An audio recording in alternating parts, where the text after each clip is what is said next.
Hoje se comemora o Dia dos Pais e é claro que a gente sabe que é uma jogada para vender presente, né? Do comércio, a gente sabe que é isso, né? Mas há no ar, não é? Um espírito de Dia dos Pais hoje e a gente aproveita, a gente pega carona nisso para falar um pouquinho sobre esse assunto.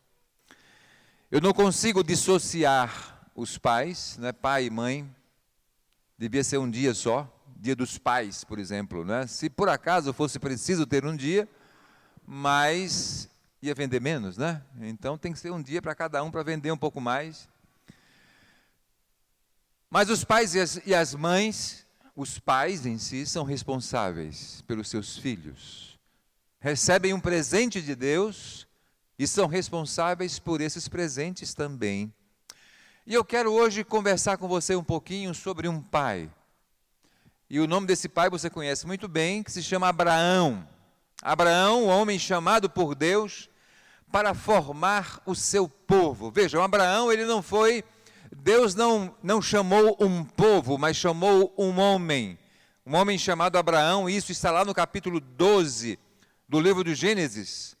Certo dia o Senhor Deus disse a Abraão: saia da sua terra, do meio dos seus parentes e da casa do seu pai, e vá para uma terra que eu lhe mostrarei.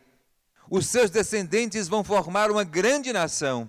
Eu o abençoarei, o seu nome será famoso, e você será uma bênção para os outros. Abençoarei os que o abençoarem, e amaldiçoarei os que o amaldiçoarem. E por meio de você, eu abençoarei todos os povos do mundo. Abraão tinha 75 anos quando partiu de Harã, como o Senhor havia ordenado. Veja, aos 75 anos Deus dá essa missão, Deus faz esse chamado a Abraão. Eu fico cansado só em pensar nisso hoje, não é? Eu com 67, imagina ele com 75, sair da sua terra sem paradeiro, sem saber para onde vai. Deus disse: vai para uma terra que eu vou te dizer qual é ainda, você nem sabe qual é essa terra. E Abraão foi. E Deus, ele faz, em vários momentos, Deus faz promessas a Abraão, promessas de que ele estaria com Abraão e que o abençoaria, promessa de que a sua descendência seria numerosa e que ele daria uma terra para esse povo que seria formado. Deus promete que daria a Abraão um filho, que seria o seu descendente, a semente desse grande povo. Abraão tinha 75 anos aí, hein? E Deus promete: vou te dar um filho que será a semente desse povo. E finalmente Deus diz: olha, Abraão, através de você e do seu descendente, da sua família, eu vou abençoar todas as famílias da terra. Todos serão abençoados através de você. E o texto continua e a história de Abraão continua. Abraão já estava agora idoso, quando ele tem uma visão e ele questiona Deus nessa visão. Ele fala: Senhor, eu já estou idoso agora, já estou mais velho. Isso não foi 75, foi um pouco mais depois disso. E a minha esposa também é mais velha. Então, certamente o meu herdeiro não veio. E o meu herdeiro será o meu empregado mais importante, o mais velho comigo. Ele vai ser o meu herdeiro de tudo. E Deus diz: Abraão, o teu herdeiro não será um empregado, mas o teu herdeiro será o teu próprio filho. Gênesis 16, de 1 a 4, lá ainda Abraão continuava sem filhos, e Sara, sua esposa, ela concebe um plano para Abraão ter um filho, não com ela, porque ela não podia ter filhos, mas com a sua serva, com uma serva egípcia chamada Agar. Então Sara faz: olha, Abraão, como nós não podemos ter um filho que seja meu, que pelo menos seja teu, o teu herdeiro seja teu. Então eu vou te dar a minha serva chamada Agar, e é uma serva egípcia. E você terá um filho com ela, e ele será o herdeiro nosso, da nossa família, será como o meu. Eu vou ter filhos através de Agar. E daí nasceu Ismael. E até hoje, eles pagam um preço alto por isso, né? Até hoje, o povo de Ismael briga com o povo de Israel por causa desse equívoco. Eu entendo que Sara pensou, nós vamos dar uma mãozinha para Deus?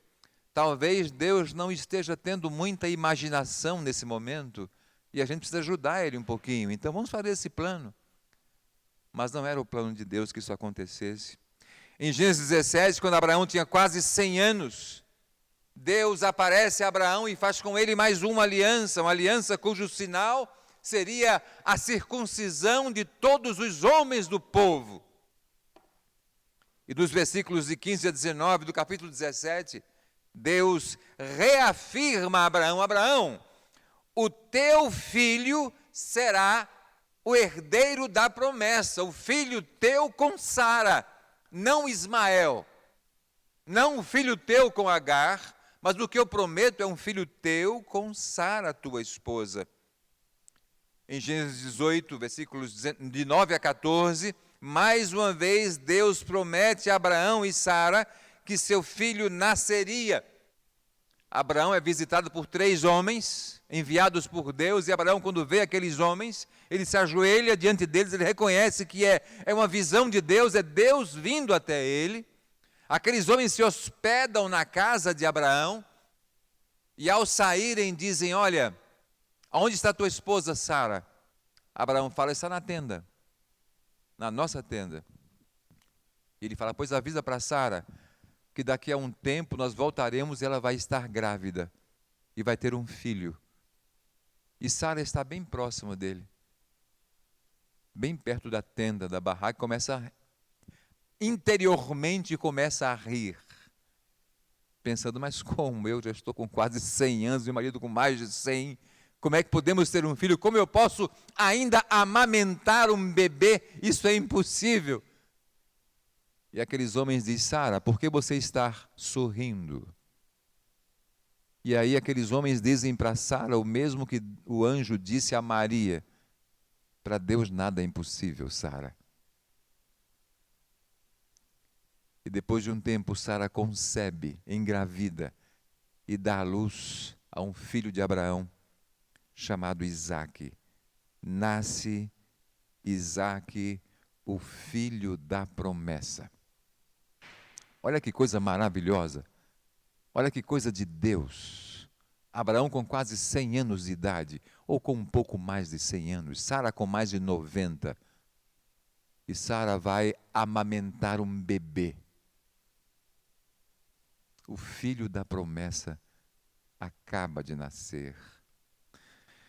Eu estou falando tudo isso sobre a vida de Abraão, para que nós tenhamos ideia da importância que aquele filho tinha para seus pais. Eu fico imaginando o relacionamento de amor entre Abraão, Sara e Isaque, o filho da sua velhice.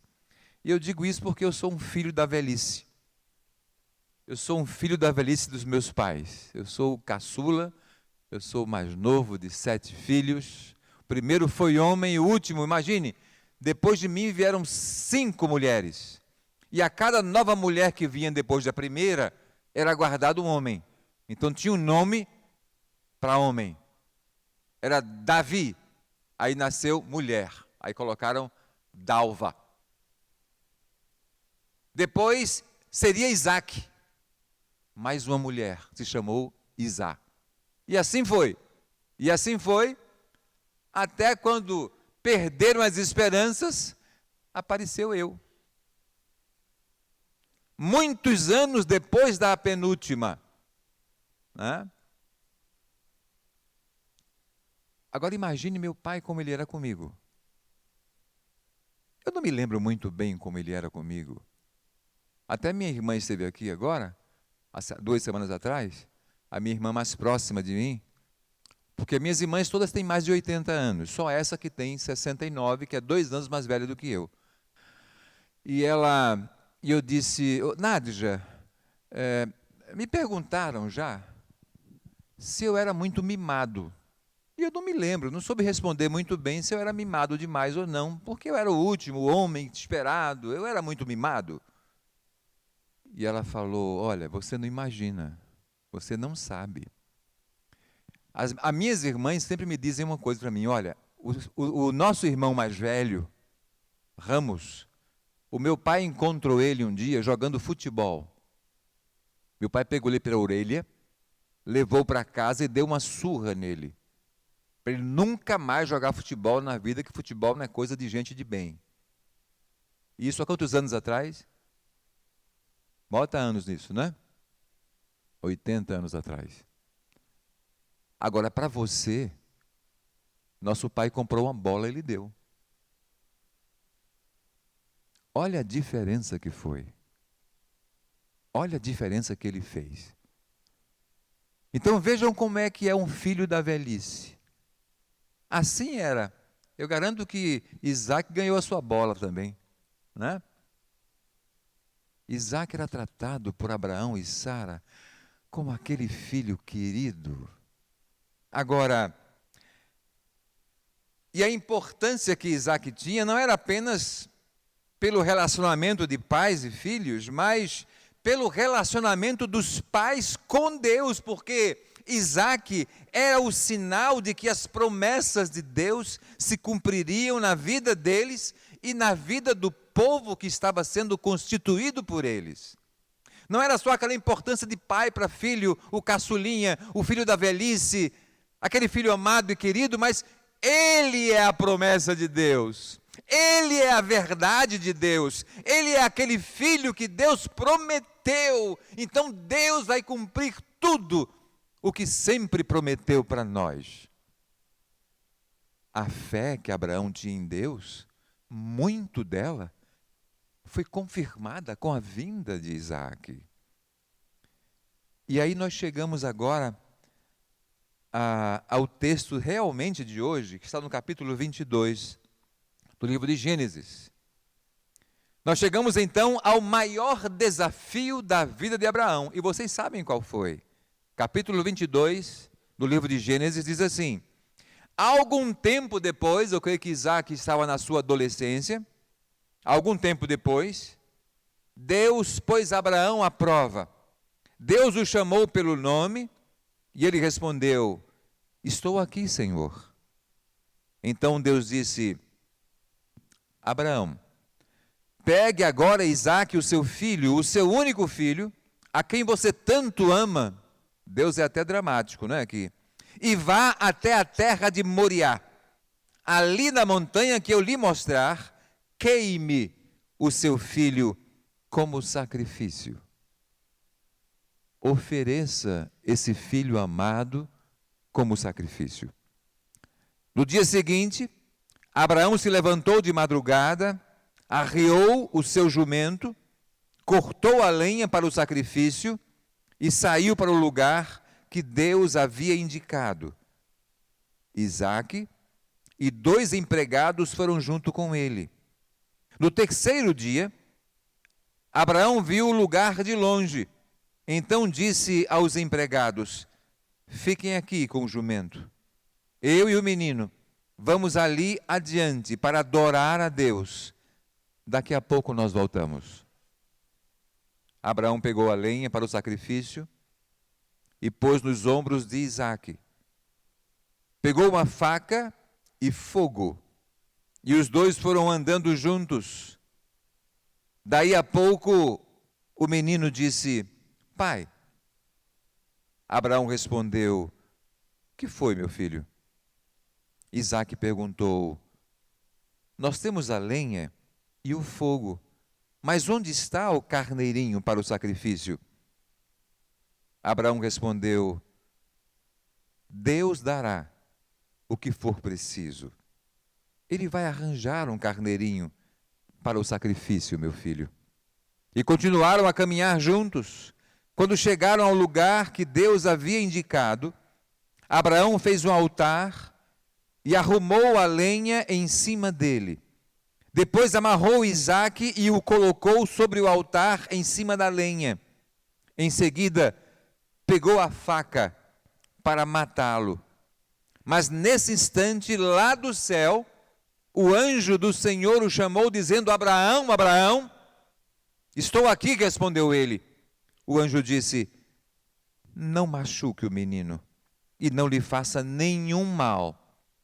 Agora sei que você teme a Deus, pois não me negou o seu filho, o único filho. Abraão olhou em volta e viu um carneiro preso pelos chifres no meio de uma moita. Abraão foi, pegou o carneiro e o ofereceu como sacrifício em lugar do seu filho. Abraão pôs naquele lugar o nome de O Senhor dará o que for preciso. É por isso que até hoje o povo diz: na sua montanha, o Senhor Deus dá o que é preciso. Mais uma vez o anjo do Senhor lá do céu chamou Abraão e disse: por que você fez isso e não me negou o seu filho, o seu único filho? Eu juro pelo meu próprio nome, diz Deus, o Senhor, que abençoarei você ricamente. Farei com que seus descendentes sejam tão numerosos como as estrelas do céu ou os grãos de areia da praia do mar. E eles vencerão os inimigos. Por meio dos seus descendentes, eu abençoarei todas as nações do mundo, pois você fez o que eu mandei. Abraão voltou para o lugar onde estavam os seus empregados e foram todos juntos para Berseba, onde Abraão ficou morando. Eu tenho certeza que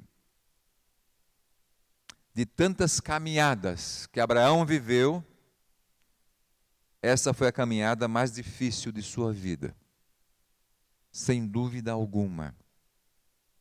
Essa subida de Abraão com o seu filho Isaque até o monte que Deus determinou.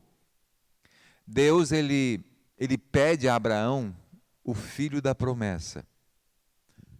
Não há lógica nisso. Há alguma lógica nisso? Abraão espera esse filho por tantos anos. É o único filho que ele tem com Sara. É o herdeiro da promessa, é aquele que Deus prometeu e ele sabia disso. E ele tinha certeza disso e agora Deus disse: agora queime seu filho. Ofereça-o em sacrifício para mim. Faça isso, Abraão. Certamente não há lógica nisso para a mente humana. E Abraão era humano. Certamente ele não entendeu. Ele não entendeu o que estava acontecendo. Ele não entendeu qual era a de Deus. Mas Abraão simplesmente obedeceu. Ele obedeceu. Abraão tinha experiências suficientes com Deus para confiar nele. Ele sabia quem estava mandando. E ele sabia por que deveria obedecer. É exatamente disso que nós precisamos. Confiar. Confiar no que Deus está dizendo.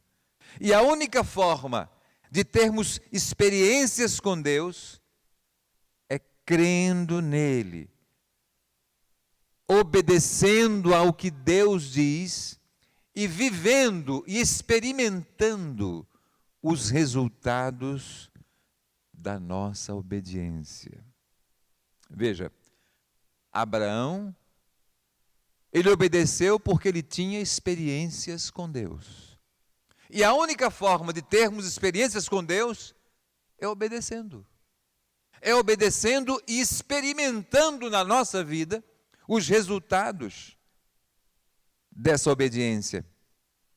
Abraão então pede aos seus empregados que fiquem no início da subida do monte, e ele segue apenas com Isaque. Os empregados ficam lá e ele continua a caminhada até o cume do monte com Isaque. Aquele era um momento apenas para pai e filho. Você imagina, Abraão estava subindo para matar o seu filho.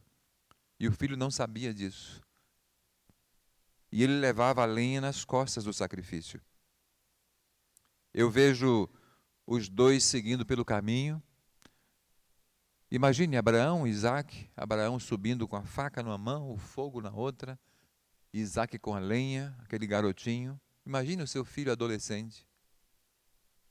E você subindo o monte com ele, sabendo que lá você iria sacrificá-lo e que ele não sabia disso.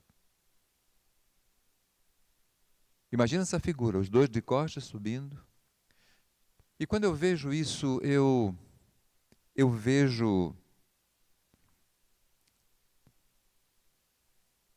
vejo um pai e o seu filho seguindo pela vida. Eu imagino eu com meus filhos, você com seus filhos, caminhando por essa vida. Isaac também, ele não entende muita coisa do que está acontecendo, mas com a lenha sobre os ombros, ele seguia confiando plenamente no seu pai. Plenamente. Isaac subiu aquele monte com o pai do lado, confiando plenamente que o pai sabia o que ia fazer. Ele não via o cordeirinho, mas ia com o pai. Mas, em determinado momento, ele pergunta: pai, nós temos o fogo, temos a lenha, mas onde está o carneirinho para o sacrifício? Ele faz uma pergunta para o pai. É assim que são os nossos filhos, não é? Durante a caminhada deles, eles fazem perguntas para a gente, especialmente naquela idade mais tenra, né? Onde eles acham que você é o grande super-herói da vida, que você sabe de tudo, que você conhece todas as coisas, que você é o homem mais importante do mundo. Eu, por exemplo, tinha certeza absoluta que meu pai seria o próximo presidente da República. Na minha cabeça, ele tinha toda a condição de ser, né? E era um sertanejo que não tinha nem o primeiro grau. Mas para mim, ele era um grande homem. E nossos filhos são assim também nessa idade, né? Até adolescentes, eles olham para a gente. Esse é o cara, esse é o homem. E as perguntas que eu faço para ele, ele vai me responder da forma certa. É claro que eles vão crescendo e vão perdendo um pouquinho disso, né? Tem as fases, aí daqui a pouco chega aquela fase e você, se tem filho já jovem, vai perceber que eles começam a achar que você não é tão assim, né? Não sabe tanta coisa assim. E quando ficam mais velhos, então acham que você não sabe de nada. E que eles sabem de tudo. Não é verdade? São as fases da vida, isso é natural, isso é assim mesmo. Mas essa fase aqui é a fase em que nossos filhos precisam ouvir de nós respostas certas. Porque é a fase em que eles aprendem, em que eles guardam. É a fase em que a semente é plantada. Isaac se volta para Abraão e faz: pai, eu estou vendo aqui a lenha, o fogo, você está subindo comigo, a faca, para imolar o cordeiro, mas onde é que está esse bendito cordeirinho que eu não estou vendo? Eu creio que essa pergunta ela abalou o coração e a alma de Isaac, de Abraão. Eu creio que, nesse momento, Abraão parou para olhar para dentro dele mesmo, e ele vai nas profundezas do seu ser. Abraão vai no que ele tinha de mais sagrado, no relacionamento que movia a sua vida, que era o relacionamento com Deus. E ele responde a Isaac: meu filho, Deus dará o que for preciso. Na outra linguagem diz: Deus proverá. Deus proverá. Ele vai providenciar um carneirinho para o sacrifício. A primeira parte da resposta é a verdade que Abraão conhecia. Deus vai prover. Não sei como, não sei o que, mas Deus vai prover. Isso Abraão conhecia. Mas a segunda parte, ele vai providenciar um carneirinho para o sacrifício. Era o que ele, como pai, desejava. que acontecesse. Ele queria que, de alguma maneira, Deus providenciasse um carneirinho.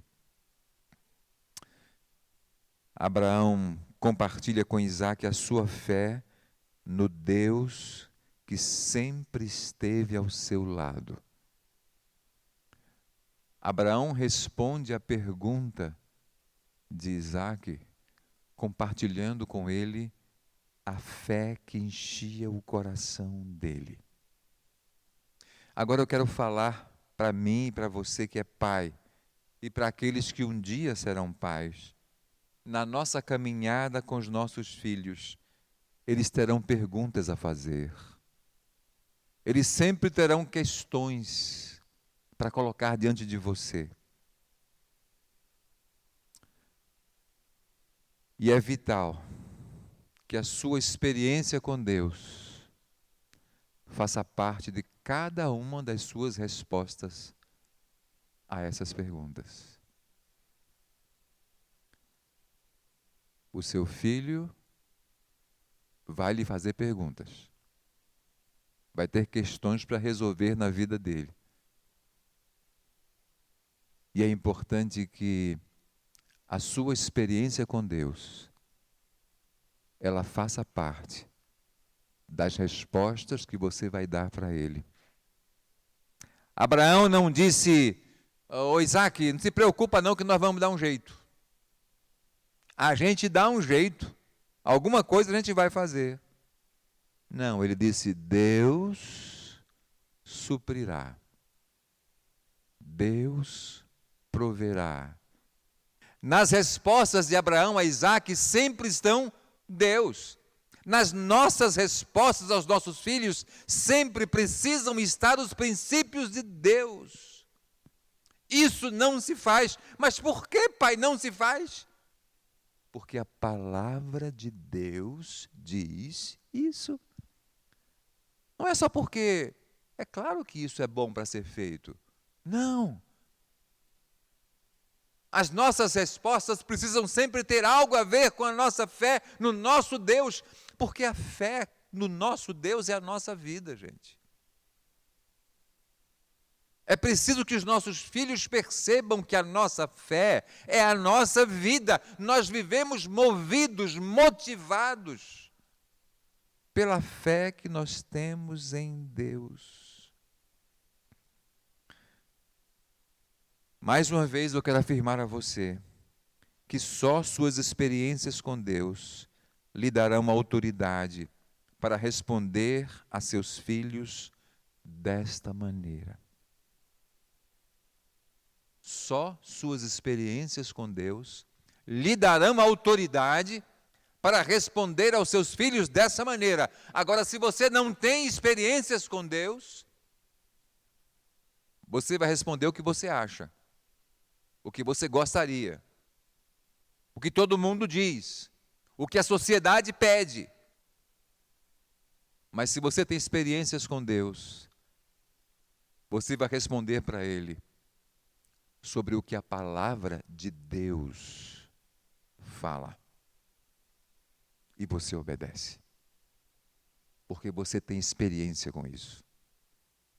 Você viveu isso. E você experimentou os resultados disso. Chegando ao lugar que Deus havia indicado, Abraão prepara o altar, coloca a lenha e sobre a lenha amarra o seu único filho, Isaque. Eu fico imaginando Abraão fazendo isso. Ele ficava olhando para o lado, para cima, não acontecia nada. E ele, bom, Deus mandou, eu vou fazer. E ele vai e coloca, faz o altar, prepara o altar de pedras e tal. E ele de novo olha para o lado, para cima. Nada. Ele vai e coloca a lenha. Aí ele olha de novo.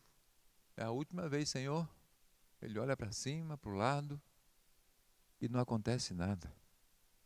Mas eu acredito que Abraão tem algo martelando na sua mente. Tem algo que martela a mente de Abraão, dizendo o que Deus disse para ele. dizendo: você terá descendentes por meio de Isaque. Ele está lembrado disso, isso não sai da mente dele. Você terá descendentes por meio de Isaque. Está lá em Gênesis 21, 12. Deus diz a Abraão: você terá descendentes por meio de Isaque. E isso não saía da cabeça dele. Ele colocava lenha e dizia: você terá descendentes por meio de Isaque. Ele colocou Abraão, ele colocou Isaque sobre a lenha e pensou: você vai ter descendentes por meio de Isaque. Ele amarrou Isaque para matá-lo e pensou: você vai ter descendentes por meio de Isaque. E ele pegou a faca para matar Isaque e pensou: você vai ter descendentes por meio de Isaque. E quem diz isso para ele é o Deus que não vai mentir.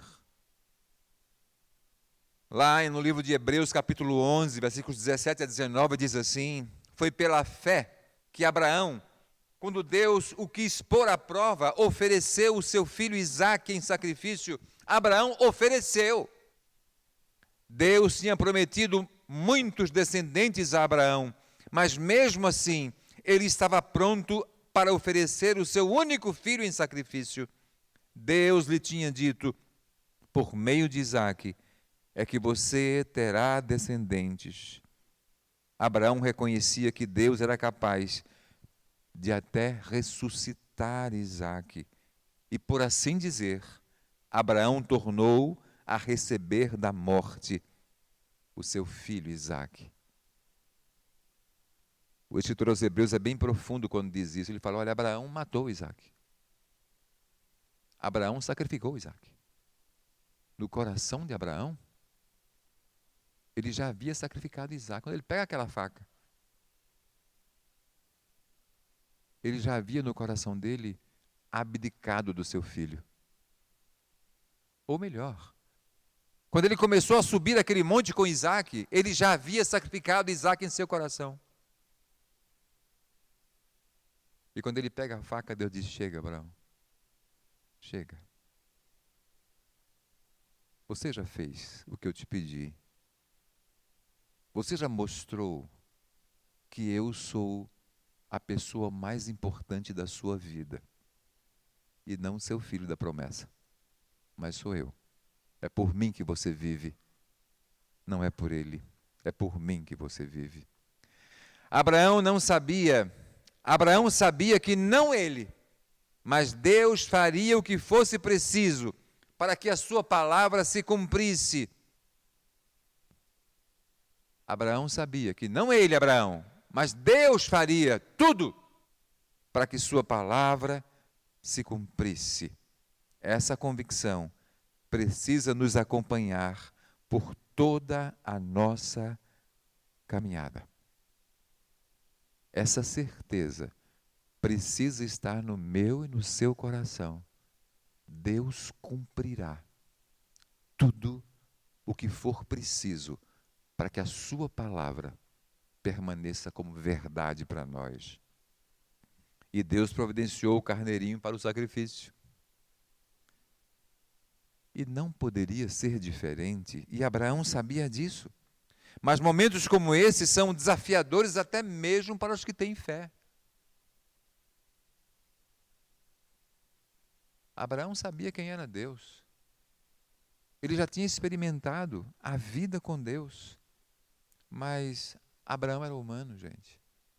E foi extremamente difícil para ele aquele momento. Eu entendo que foi difícil para ele. Mesmo com a fé que ele tinha. Do mesmo modo quanto a vida, minha e sua, também não é fácil. Nós também passamos por momentos extremamente difíceis, mesmo tendo fé. Nós somos humanos. E muitas vezes vacilamos, erramos. Eu fico imaginando Abraão após o sacrifício daquele carneirinho, retornando com Isaque. Agora é eu fantasiando, né? Eu vou fantasiar um pouquinho a história, não está na Bíblia isso. Mas talvez Isaque tivesse perguntado: pai, por que você fez aquilo? Me amarrou? Pegou a faca para me matar? Por que você fez isso? E Abraão responderia: meu filho, eu fiz isso porque Deus ordenou que eu fizesse. Tudo tem Deus para Abraão. Toda resposta tem Deus. E Isaac continuaria dizendo: mas e se Deus pediu isso, por que ele providenciou o cordeirinho? E Abraão responde: porque Deus sempre cumpre a sua palavra. E ele me prometeu que por meio de você, ele me daria descendentes. Deus sempre cumpre a sua palavra. É por isso que ele providenciou o cordeirinho. E pela terceira vez eu lhe digo hoje, que apenas as suas experiências com Deus lhes darão respostas para as perguntas dos seus filhos sobre a vida. E seus filhos precisarão de suas respostas, porque a vida deles não é fácil. O que eles vão viver na adolescência, que é a época talvez que eles mais precisarão de você, ele será desafiado de muitas maneiras. E você terá muitas respostas a dar a ele. E essas suas respostas precisarão estar baseadas na sua experiência com Deus. Se não estiverem, vocês vão apenas responder o que vocês acham. E ainda, apenas teremos experiências relevantes com Deus ao obedecermos a sua palavra e vivenciar os resultados disso. Nada é mais forte, gente. Nada é mais forte do que você obedecer à palavra de Deus e experimentar na sua própria vida os resultados disso. Ninguém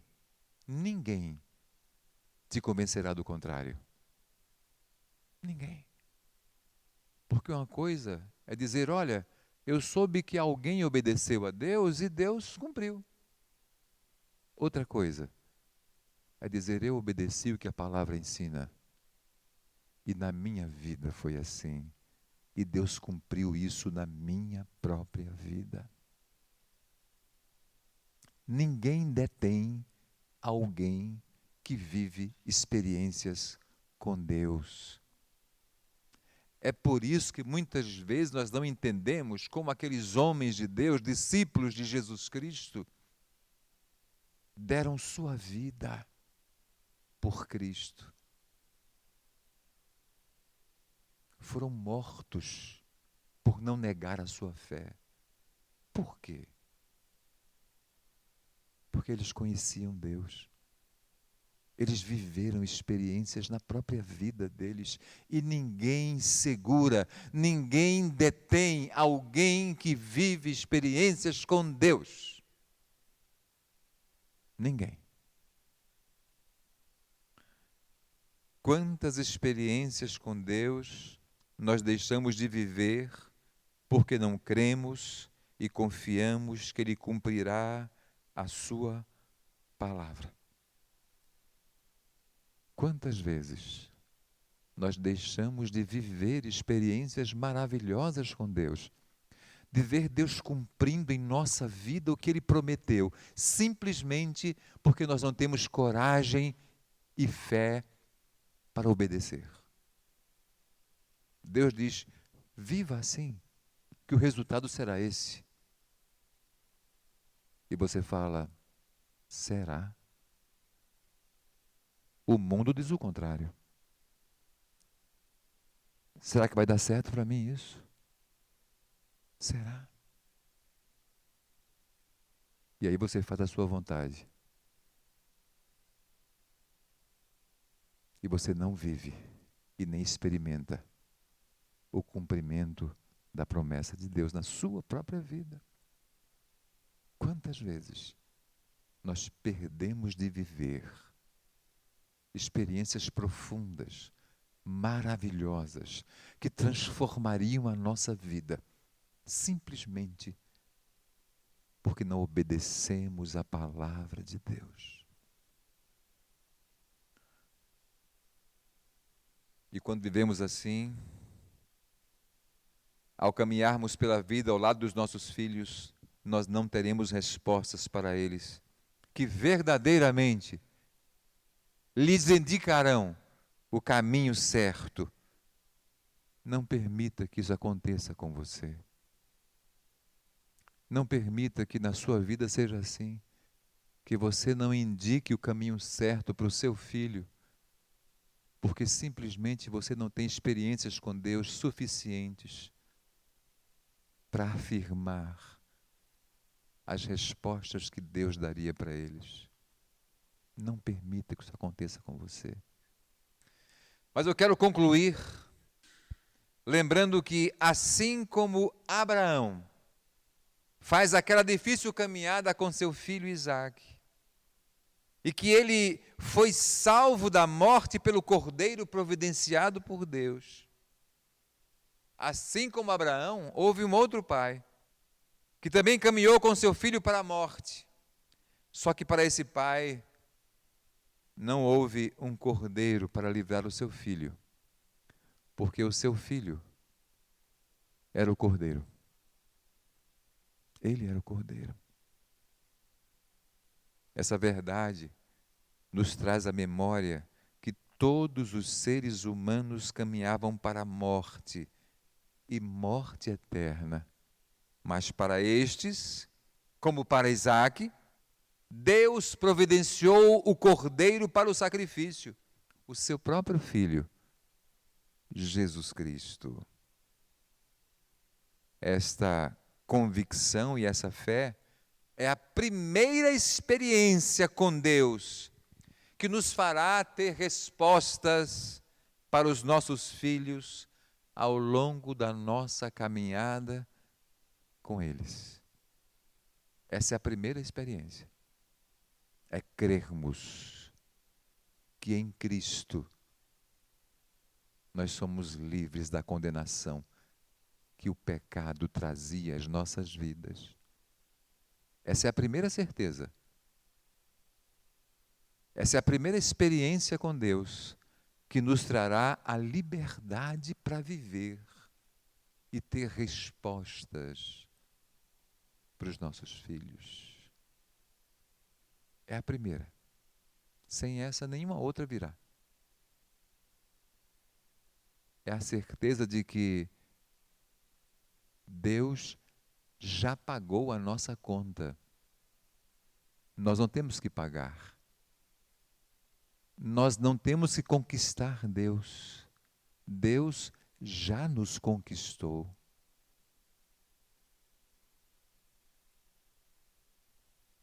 O veredito já foi dado e nos libertou. E por isso nós vivemos uma vida para Deus. Não é o contrário. Nós não vivemos uma vida para Deus para no final sermos absolvidos. Não, nós já fomos absolvidos. E nós vivemos a vida para Deus por gratidão e amor e certeza do que Deus já fez por nós. Essa é a crença que nos dará a liberdade, que nos fará experimentar a vida com Deus e nos dará respostas para a vida dos nossos filhos. Você que é pai, eu que sou pai, pense bem sobre isso. Que respostas nós temos dado para os nossos filhos? Respostas baseadas na nossa experiência com Deus? Ou nós não temos experiências com Deus suficientes para essas respostas? Não permita que seja assim, mas viva uma vida de verdade, uma vida livre, onde você possa responder aos seus filhos: exatamente aquilo que você tem vivido da palavra de Deus. Baixe a sua cabeça. Vamos orar ao Senhor.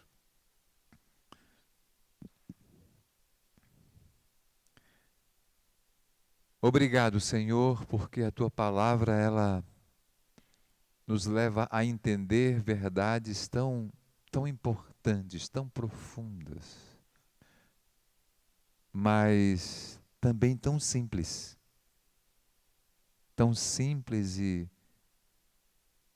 e que nos levam a crer, a não entender completamente, mas a crer pela fé, que Deus em Cristo salva o pecador perdido. E nós éramos pecadores perdidos e agora somos pecadores salvos pela graça de Deus, perdoados e salvos.